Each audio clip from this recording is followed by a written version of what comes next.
चंद एक स्किल्स मैं आपको बताने जा रहा हूँ जो पूरी दुनिया के अमीर लोगों के पास थी और जिन्होंने इस स्किल का इस्तेमाल किया और आज पूरी दुनिया पे राज कर रहे हैं। वो स्किल्स जो शायद कोई नहीं जानता, लेकिन आज मैं आपके साथ शेयर करूंगा। आपने इनको नोट डाउन करना, ये वीडियो सेव कर लीजिए। चैनल पर नए हैं तो मेरे चैनल को सब्सक्राइब कर लीजिए। मेरी राय से मुख्तलिफ राय आप रखते हैं तो आप कमेंट करके मुझे बता भी सकते हैं। उनमें सबसे पहले है सेल्फ कॉन्फिडेंस।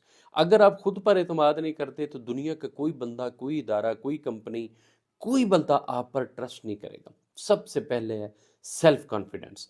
आप पूरे एतमाद होना चाहिए, आपको पूरे एतमाद नजर आना चाहिए। आपकी एक्टिविटी एक बाएतमाद शख्सियत के साथ होनी चाहिए, क्योंकि जब आप सेल्फ कॉन्फिडेंस के साथ कहीं भी मूव करेंगे, बात करेंगे, बैठेंगे, आप पार्टिसिपेट करेंगे तो आपकी जो रेटिंग है, जो वेटेज है, वो बढ़ जाएगी। लेकिन अगर आप में सेल्फ कॉन्फिडेंस की कमी हुई तो आप भूल जाइए कि जिंदगी में कभी पैसे की रेल पेल आपके पास होगी। Number two, communication skills. ये बहुत इंपॉर्टेंट है। आने वाले चंद सालों में जो सबसे ज्यादा स्किल बिकेगी वो कम्युनिकेशन स्किल्स है। आपको बात करनी आनी चाहिए, अपनी बात पहुंचानी आनी चाहिए। आपको ये पता होना चाहिए कि आप क्या कहना चाह रहे हैं, आप उसी अंदाज में बात करें। नंबर थ्री है लिसनिंग। आपको सुनना आना चाहिए। ये जो लिसनिंग की स्किल्स है कि आप एक अच्छे लिसनर हैं या नहीं, ये बहुत इंपॉर्टेंट है। अगर आप अगले बंदे की बात सुन नहीं सके तो आप समझ भी नहीं सकेंगे। अगर आप समझ नहीं सकेंगे तो इसका मतलब आपने वक्त जाया कर दिया।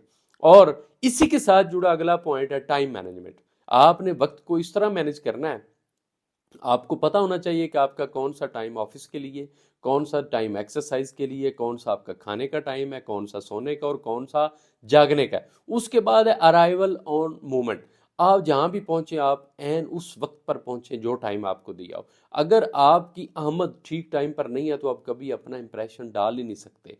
आप उस वेन्यू को, उस जगह को, उस मौके को कभी भांप ही नहीं सकते अगर आप उस जगह पर वक्त पे नहीं पहुंचे। आप कभी नहीं समझ सकेंगे कि आपको वहां पर क्या परफॉर्म करना है। उसके बाद आता है ऑनेस्टी विद कस्टमर्स। आपके जो खरीदार हैं उनके साथ आपने ऑनेस्टी के साथ पेश आना है, उनको कभी धोखा नहीं देना। यानी आप ये समझ लीजिए आपका रोजगार जो है उन्हीं की से चल रहा है, और अगर आपने उनके साथ ऑनेस्टी नहीं दिखाई तो आपका कारोबार जो है धड़न तख्ता हो जाएगा। इसलिए आपने इस स्किल को बेहतर बनाना है। उसके बाद आती है नेटवर्किंग। आप ये स्किल सीख लीजिए कि आपके नेटवर्क में जितने लोग हों वो सारे काम के बंदे हो। कोई ऐसा बंदा ना जो आपको नुकसान पहुंचाने वाला हो, जो आपको इस्तेमाल करने वाला हो या आपका वक्त जाया करने वाला हो। आपके नेटवर्क में इंतहाई कारोबारी लोग शामिल होने चाहिए। ये स्किल आपको सीखनी है। उसके बाद है पॉजिटिव बिहेवियर।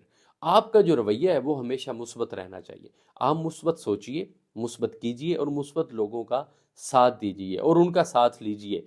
अगर आप नेगेटिव हो गए, आपने नेगेटिव सोचा, आपने नेगेटिव एक्टिविटी की, या आप कहीं भी फिसल गए नेगेटिविटी की तरफ, तो कभी इम्कान है कि आपका कारोबार, आपका सरमाया, आपका कैपिटल, आपकी वो सारी बिजनेस से रिलेटेड एक्टिविटीज डूब जाएंगी। ये स्किल आपने सीखनी है कि आपने खुद को पॉजिटिव किस तरह रखना है। उसके बाद आता है कंसिस्टेंसी।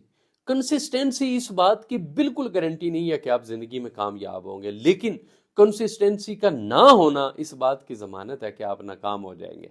यानी एक काम जो आप मुसलसल नहीं करते, लगन से नहीं करते, दिलचस्पी से नहीं करते, तो बहुत ज्यादा चांस है कि आप उसमें नाकाम हो जाएंगे। लेकिन अगर आप उसको रेगुलर करते हैं, एक कंसिस्टेंसी के साथ काम करते हैं, तो आप उसमें कामयाब भी हो जाएंगे और आपको आपकी लगन आपको कामयाबी के करीब ले जाएगी। ये स्किल भी आपने सीखनी है। अगर इसके अलावा कोई ऐसी चीज़ जो आप समझते हैं मुझसे मिस हो गई है या आपकी राय उससे मुख्तलिफ है, तो आप कमेंट करके मुझे ज़रूर बताइए, मुझे उसका इंतज़ार रहेगा। अपना बहुत सा ख्याल रखिएगा।